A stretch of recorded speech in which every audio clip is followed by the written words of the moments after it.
In today's video, I'm going to teach you how to record and export your video in MP4 in OBS Studio. First, launch OBS Studio on your computer. Give it a moment to load your scenes and sources. You should see your preview, audio meters, and controls along the bottom. To make sure your recording saves as an MP4, head to Settings. You can get there from the bottom right controls panel by selecting the Settings button.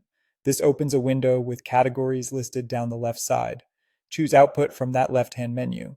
The output section is where OBS handles everything related to recording and streaming.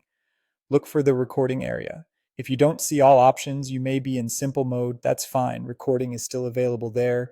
Here, locate the option labeled recording format. This determines the file type OBS will create when you capture video. Open the recording format drop-down and switch it to MP4 or to fragmented MP4 if you want added resilience for long sessions. Regular MP4 is widely compatible with editors and players, making it a great default.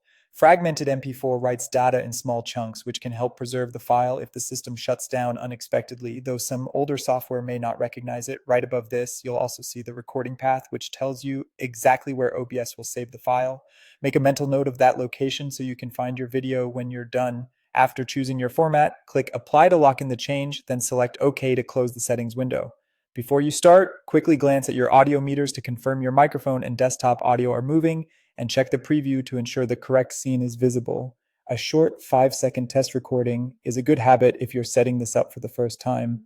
It confirms that both video and audio are captured the way you expect. When you're ready, click Start Recording in the main controls panel. Perform whatever you plan to capture, presentations, gameplay, tutorials, and keep an eye on the recording timer to monitor progress. When you're finished, click Stop Recording. OBS will finalize the MP4 file and save it to the recording path shown earlier. Open that folder, play the file back, and verify picture and sound. If you need higher quality or smaller files later, you can revisit the output settings to adjust bitrate or encoder, but the MP4 format you just selected will remain in place for future recordings.